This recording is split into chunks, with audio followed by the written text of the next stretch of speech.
నువ్వు యమున ఆంటీకి ఎంత డబ్బు ఇచ్చావు? నా వైఫ్ పరువు మొక్కలు మొక్కలు చేయడానికి, నిన్ను నువ్వు గొప్పదాన్ని అనిపించుకోవడానికి. ధ్రువ్ అలాంటిది ఏమీ లేదు. మరి ఎలాంటిది? నువ్వేం చెప్తున్నావు? ఉన్నతి అసలు ఎప్పుడు ప్రెగ్నెంటే కదా?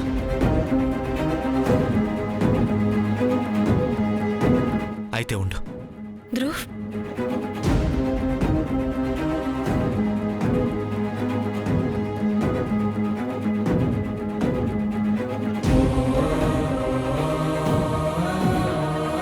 నీకు చాలా సరదా కదా న్యాయమూర్తి అవ్వడం. నీకు రిపోర్ట్స్ చూపిస్తానుండు. మీరందరూ కూడా చూడండి, చూడండి ఈ రిపోర్ట్స్ చూడండి. ఇది సోనోగ్రఫీ, ఈ బ్లడ్ రిపోర్ట్స్ అండ్ ఈ మెడికేషన్, ఇవన్నీ ప్రతి కాగితం అరిచి అరిచి మరీ చెబుతున్నాయి ఉన్నతి ప్రెగ్నెంటే అని. తన కడుపులో నా బిడ్డ ఉంది, కానీ నువ్వు నీ అజాగ్రత్తతో లేక బహుశా పగ తీర్చుకోవడానికి చంపేశావేమో.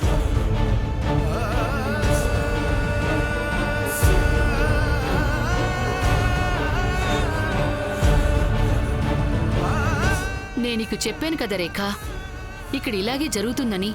ఈ అమ్మాయి చాలా తెలివైంది, పెద్ద జిత్తులు మారి.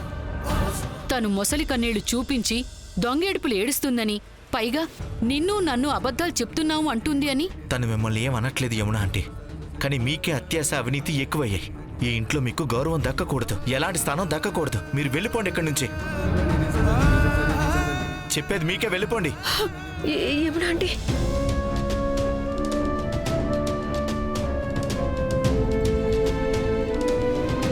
ధ్రువ్, పెద్దవాళ్ళతో మాట్లాడే పద్ధతి ఇదేనా? అయినా నీకు పూర్తి నిజం తెలీదు. నాకు పూర్తి విషయం తెలుసుకోవాలని కూడా లేదు. నీ నుంచి నాకు ఒక్క మాట కూడా వినాలని లేదు. నువ్వు కూడా వెళ్ళొచ్చు. ధ్రువ్, ధ్రువ్. అమ్మా, నా వైఫ్ని ఇంకా ఇన్సల్ట్ చేస్తుంటే చూడడం నాకేం సరదా కాదు. తనకి చెప్పండి ఇక్కడి నుంచి వెళ్ళిపోమని. వద్దు ధ్రువ్. నీకు వినిపించలేదా? వెళ్ళి ఇక్కడి నుంచి. చెప్పేది నీకే, వెళ్ళు.